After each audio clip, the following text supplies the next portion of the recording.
Hey, Hey, how's it going? good. How are you? I'm doing really good. I'm off work and the sun's out, so can't beat it. Nice, nice. Now, where are you at again? I I am in Western Washington. I'm out of Montesano, Washington, so I'm like Oh, okay. right between the Satsip and the Wainuchi River. Yeah, awesome. Well, how are things? Are you guys staying healthy and safe and all that up there? We are, yeah. I mean, ever since we got fishing back in May, there's at least been something to do. But yeah, we're hanging tight. I've been able to work from home, so that's been doing that since March, and then been now getting to fish as much as we can. I got some fishing trips coming up this summer, so there's stuff to look forward to. It's not so gloom and doom as it was in the kind of the beginning of it. Yeah, things have changed dramatically since this whole thing started. Yeah.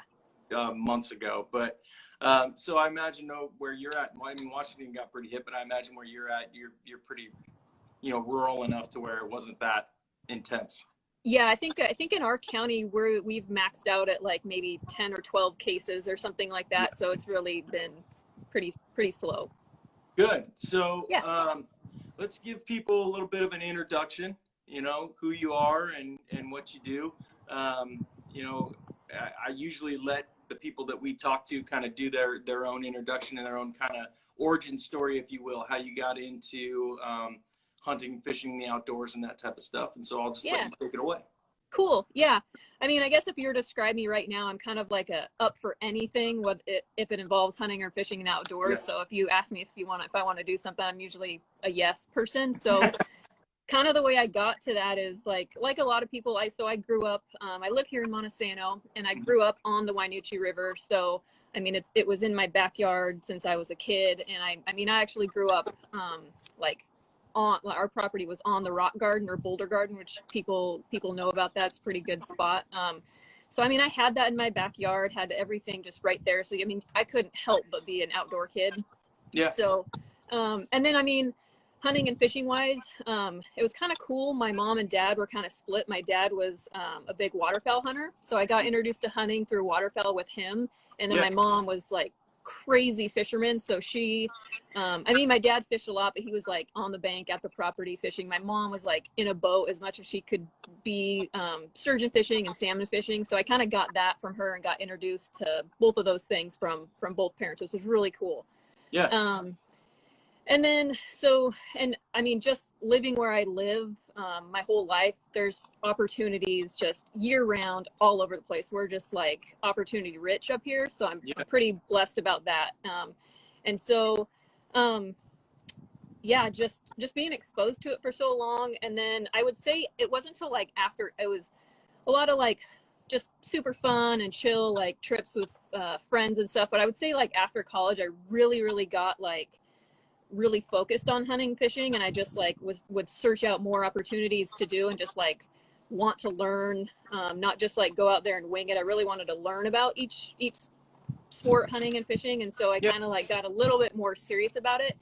And since then I've just been like trying to do whatever I can, and it's been cool. Like I've gotten into it so much that I've wanted to like start doing the whole passing on and trying to get other people involved. And so that's where I kind of started the women's group that I do. Yep. And it's basically organizing ladies trips, hunting and fishing and hiking and stuff. And it's kind of just to kind of pass that on and show those ladies what's so cool about, getting outside, getting to fish, getting to hunt, and providing an opportunity and kind of a safe space for them to go with other women and get to have a good time and not, get frustrated about the whole learning process and stuff. I get to see other people learning at the same time. So that's been pretty fun. Yeah. You know what I find, we've been following you on your various social media accounts for a while now. And what I find interesting about what you do is that I would classify yourself as a content creator or blogger, if you will, almost like a cataloger of your life, so to speak. And so what's cool about that though is there are those people who try really hard to do it, and most of them fail. What's interesting about the way you do it and the way you present yourself, and what I find the most interesting about it is it's completely genuine. It's just it's not not built up. It's not over the top. It's not anything fake. It's just completely like, here I am in my kitchen. I'm making some food out of something that I killed. This is how I'm going to do it. It might turn out. I don't know. You know what I mean? But what's great about that, though, is that you can, what I find interesting about that is that you can take that content and because it's genuine, you can reach so many people with it and inspire people to do other things, because it feels attainable. Yeah. You know, for other women that might see what you're doing and go, oh, well, I could do that. You know, she's not like Ava Shockey or somebody that I can't. Oh, no. You know? Yeah, no, I mean, and a lot of times I'm doing this stuff like on my own. I'm fishing on my own. I'm hunting on my own quite a bit. I mean, I grew up as a only child, and so maybe I got it from that to where I had to create my own adventures when I was a little kid. I mean, like, sure. I would be up before anybody else, and my dad would be looking for me, and I was already down at the river, like, and he's like, you probably shouldn't go down there by yourself, but like, you know, but like, that was me. I had to, you know, make up my own adventures if I wanted to do something. So I don't know, I'm pretty autonomous where I have no problem going out fishing by myself if I don't have anybody to go to, or hunting by myself. And that's one thing that I try to share and try to, I would like other women to kind of know that you don't have to have a huge group to go with. You don't have to have anybody. You can go and you can do a lot of learning even on your own. There's a lot you can learn just being out there by yourself and having to figure it out by yourself. So I try to show that quite a bit, just because it does a lot for my self-esteem. It does a lot for my learning and just feeling good about it, you know, start to finish on your own. I really enjoy that piece. I mean, I do like going with other people and having other people around, but I do like having the solo trips too, though. Sure. Yeah. Tell us a little bit more about the group that you put together. Yeah. So, let's see, I guess since this will be the 7th annual Tequila 2 trip, it would have been 7 years ago. We did our first trip. And it's just started as a Facebook group. And then I got a hold of some charters and said, hey, would you like, you know, reserve a boat for the whole day? And I'm going to have it filled with a bunch of girls so we can all just have nothing but women on the boat. And it was a really big success. That first trip was like the best. And I've met so many people that I know, so many, I call them my fishy friends from that trip. And I know one of the coolest thing too is there's girls that met on that trip that realized that they live next to each other, and they met on that trip, and they still to this day are like super good buds, and they go out fishing together all the time. And so that was one of the coolest things, to see the connection that trip allowed other females to have. That was really, really cool. So it's just it's a group that I organize. Let's see, it's like almost 10 trips now this year per year. Like we did a Missouri snow goose hunt this year already. Yeah, that was super fun. That was really, really cool. And then let's see, we had a bunch of trips this year get canceled because of COVID, which kind of sucked. Like our halibut trip and our Lake Chelan kokanee trips got canceled. But we have our Tequila 2 trip, which is a bottom fishing salmon combo trip out on the ocean coming up on July 9th. Then we're going to hit the Upper Columbia for some sockeye. And then we're going to do a oversized sturgeon out of the Dalles catch and release. That one is always super, super fun. And then a tuna trip we have left. So yeah, it's really, really fun. And it's really cool because like all the guides and charters, they love to have a boat full of girls. And they say the number one thing is because the girls listen and they want to actually learn, and they appreciate instruction. They don't look at it as, you know, oh, you don't know what you're doing. They love having the girls on the boat.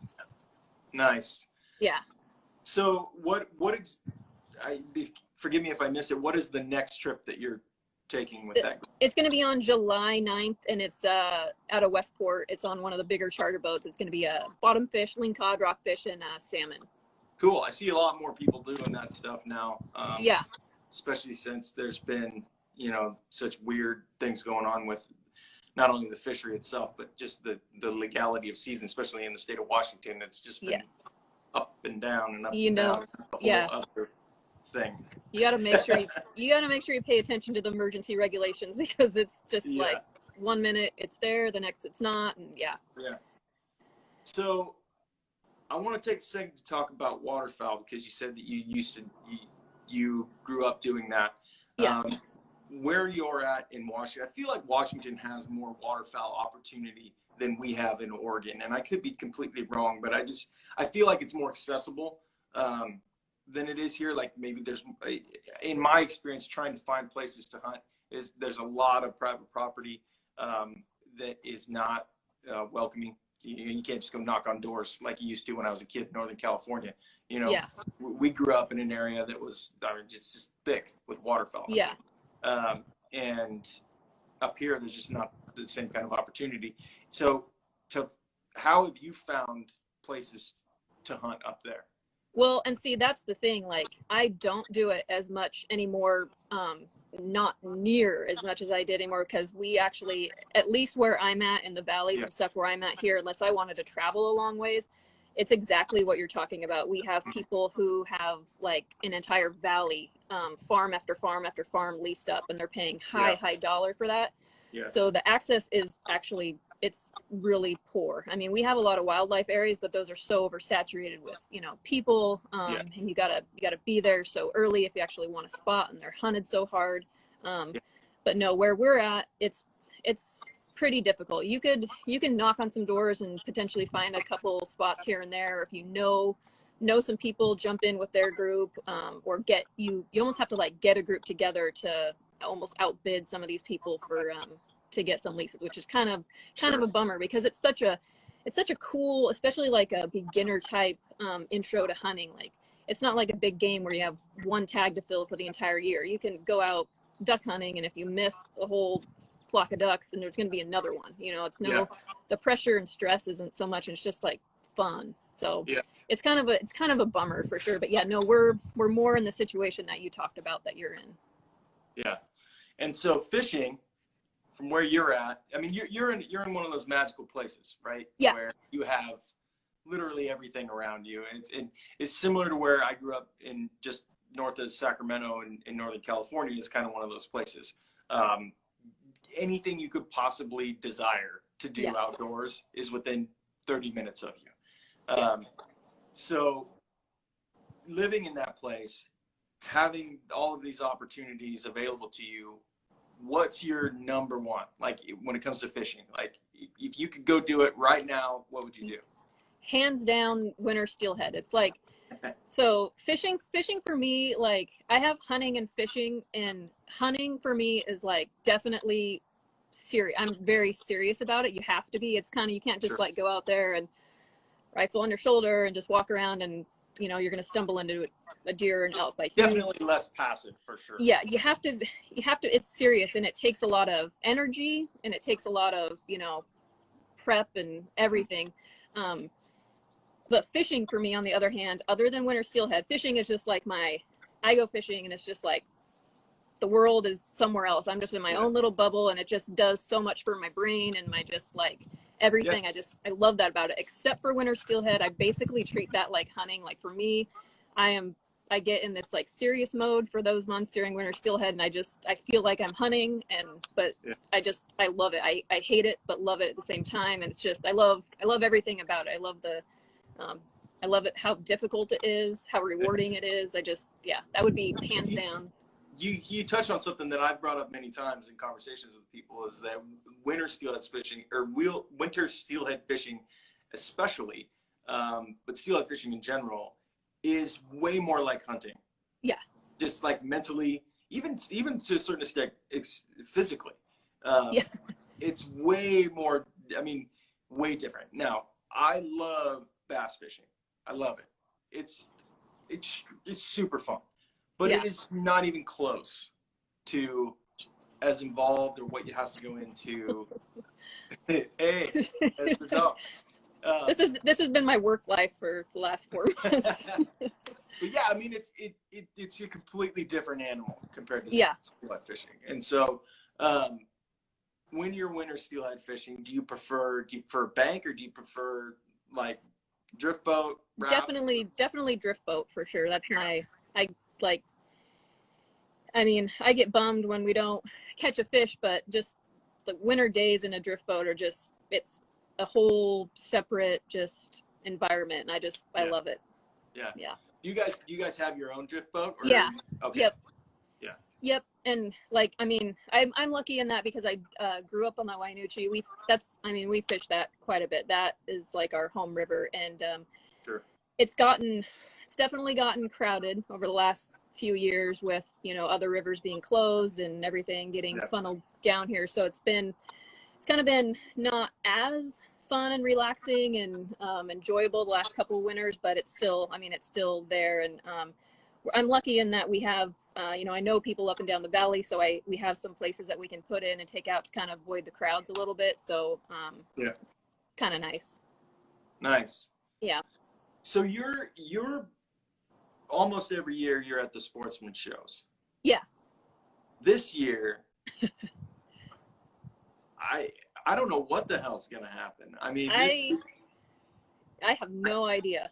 I can't believe they haven't canceled it yet. Honestly, I'm in the same exact boat. Like I am surprised that they haven't canceled it. Like you would think that they have an inkling of whether or not that can even be pulled off. There's so much planning for those to go on, and just for those to put on, let alone people. I mean, there's all the vendors that have to prep for those to happen. I mean, I'm with you. I'm so surprised.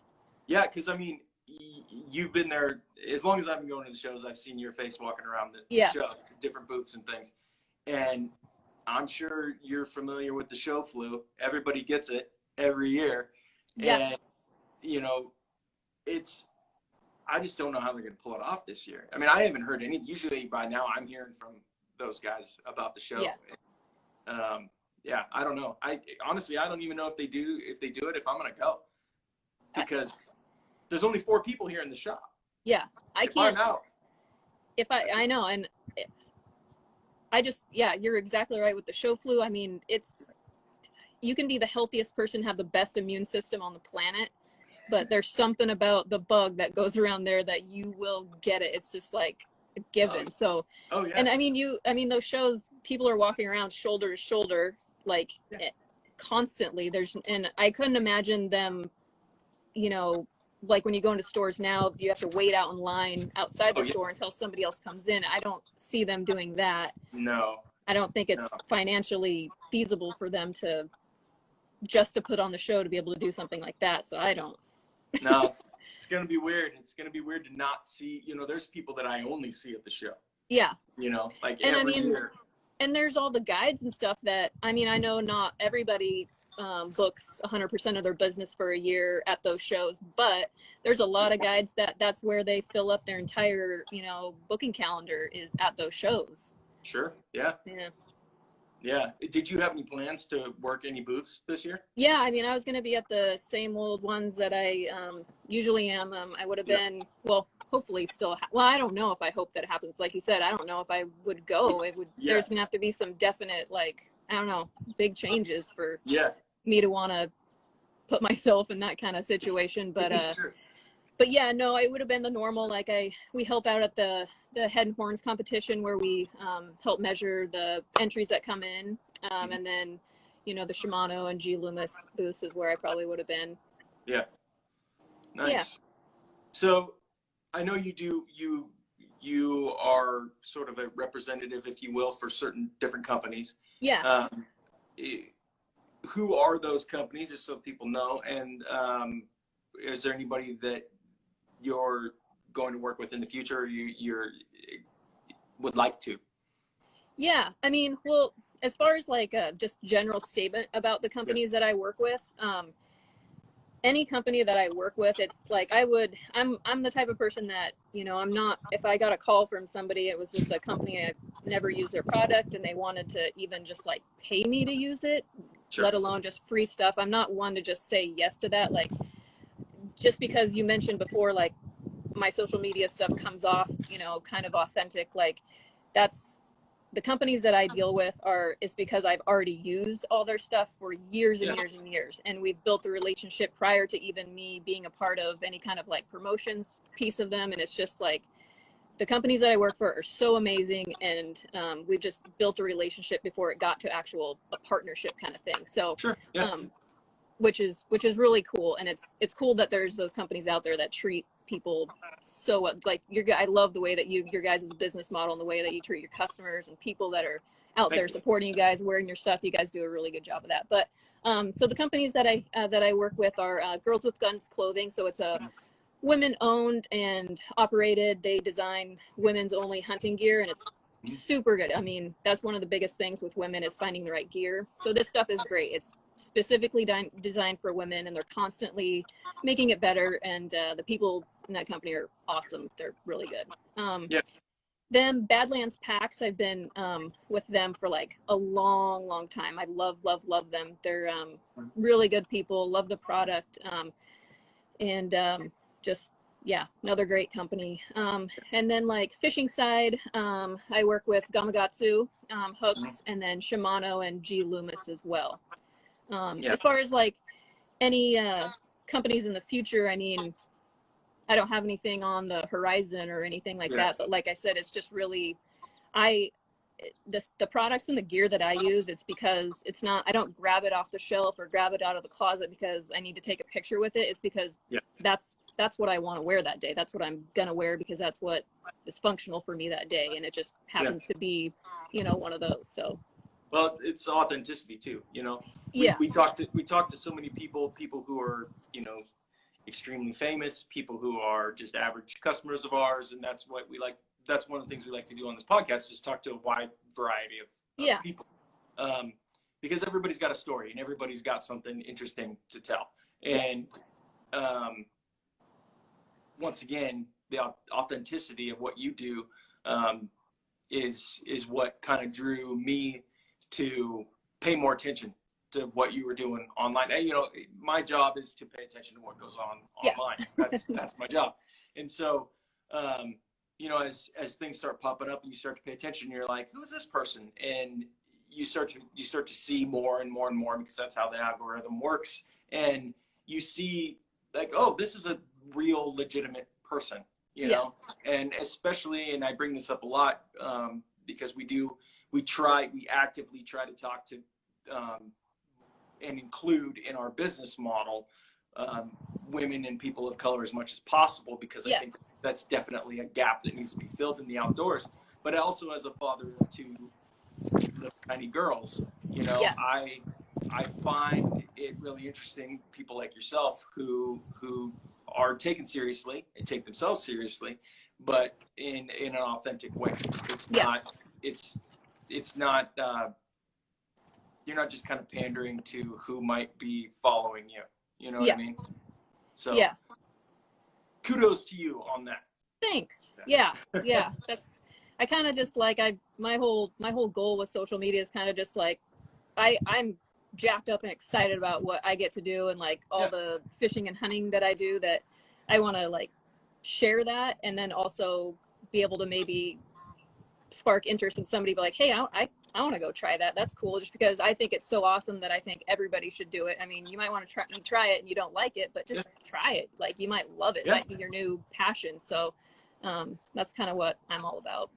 You need a digital cookbook, because I want to make some stuff that you're making. That's been in my head for like a long time. Like I even have like my chapters already like ready to go of what the chapters would be. That's one of the other awesome things about hunting and fishing is I love to cook. And so it's just like goes together, and it's just, I love it. So. No, it would be really cool, because it would be cool if you could save and maybe you already do this, but it'd be cool if you could save those stories where you're going through the recipe on how it works, and then just post that to YouTube as a full video, with like instructions underneath. Yep. I mean, that would be cool for me, because then I could be able to go back, because a lot of times I miss it, I know. But yeah, I think stuff like that really intrigues me, and it's pretty clear that you're doing it because you want to do it, not because you're getting paid to do it, or you're getting like boxes and boxes of free stuff weekly from these companies. It's that's refreshing, because a lot of times it's the exact opposite. Right. So right now it's summertime. We've got all 4th of July coming up. Summer steelhead right around the corner. Some people are already getting into some fish. What do you got planned for the rest of the summer? So, yeah, I've been itching to get out summer steelhead fishing. I actually might go tomorrow just to go. I might put my kayak in and go, just even if it's a kayak float. I haven't heard anybody getting anything around here, but I might go. So there's that'll happen as much as I can. And then it's basically those starting to scout for deer and elk mixed in with all this, but mostly it's a summer of fishing. So I have those women's trips that I talked about that I'm really excited about. I'm also going to climb Mount St. Helens at the end of July too. So I've been getting ready for that. Oh, just a little something. Yeah. Just go climb Mount St. Helens and then I want to go to fishing. And well, that's another girls trip that I do every year. And I think this will be the 6th time I've climbed it, and every year I'm like, okay, I don't need to do it anymore. I've done it, but then I get excited about it when it's coming up, so it's fun. And that's one of those things too, is like, you don't have to be in crazy good shape to do it. Anybody can do it. It just might take you a little bit longer. So it's pretty cool experience. So I got that, and then all those fishing trips that I talked about before, and then also the Washington Tuna Classic is a go, I just heard. So that will be coming up. We have an all-female team for that tournament, which is always super fun. But yeah, I just heard that that's a go, so I'm pretty excited about that. Nice. Yeah. I might be able to, if your group ever wanted to, and I know that it's something that I want to do, is I would love to get out to Wisconsin or Michigan or in the wintertime, and some of the steelhead fishing over there, like Roger Hinchcliffe and those guys over there do. It's a whole different program. It's totally different than what happens up here in the Pacific Northwest, and it looks super fun. I mean, the quantity of fish is like, those guys are telling me, oh yeah, 20 fish days, no problem, But if your group wanted to do that, I'm sure you know some people as well, but if you did need a connection, let me know. I might be able to hook you up with somebody who. For sure. I'm gonna write that down when we hang up here for sure, because definitely interested. Awesome. The Missouri Snow Goose thing is like the furthest we've traveled, because I mean it's not a Pacific Northwest like strictly based group that I organize events for, but it's just that's pretty much where everything happens and everything's from. But it was really cool. The Snow Goose trip, somebody came from Michigan and met the Pacific Northwest girls, and met the Michigan girl met us in Missouri. So that was pretty cool. And she talked about the same thing. And I was like, yeah, we got to get up there sometime. Filet mignon of the sky. Ugh, yeah. Yeah, that's good times. Layout blinds, right? Yeah. Yeah. Yeah, but like open, like not enclosed, but like open. You're like just you got decoys covering all over. Yeah, you just lay. You're just laying in the mud. Just you got you pretty much got like a chair that's got a backrest and a seat and kind of like a padding, so you're not in the mud. But you're pretty much on the ground. Yeah. But that's a killer thing. That's a fun trip. Yeah. And the dog there, you training that dog? Yeah, I'm trying. Like, I got her and I was going to be like super strict, and like she wasn't going to be as much of like a house pet dog, but that went out the window pretty fast. So, no, I'm really excited. Last year I took her out pheasant hunting. Just like I just got into it like right when the season closed. I found some time to be able to get out there, and I took her and she got her first pheasant, and it was awesome. So this year I'm gonna start doing that as soon as the season opens. I'm really, really excited. So I'm going to get her out there and start working her a little bit more for that. But that's one thing I'm super excited for this fall too, is get a little bit more pheasant hunting in.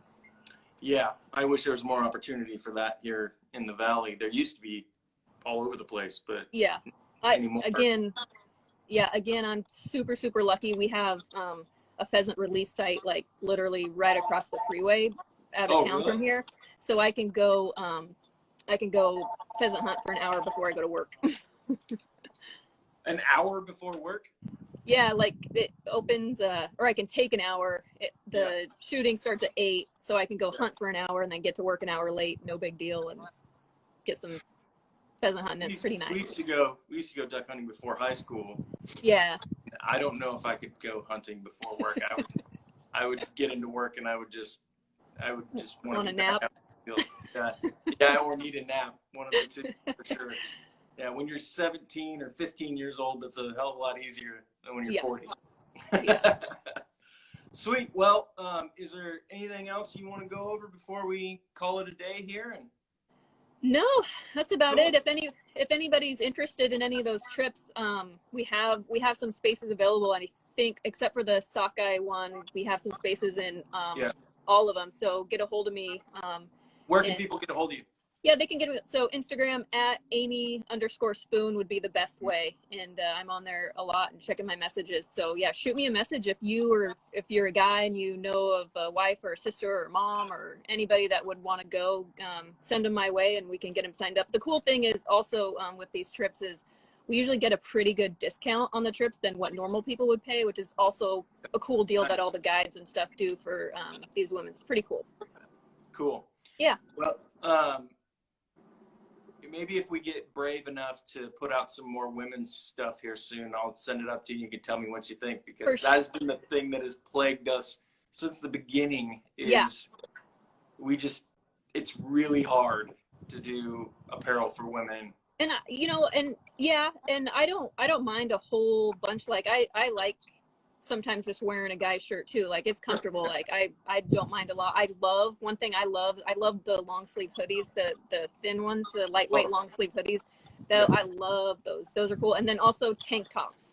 Like that, if you're gonna do a girl thing, that would be fun. Because like I just ordered a shirt today from you guys with your buy one get one 50% off. Nice. But I bought one just specifically. I'm gonna make it into a tank top.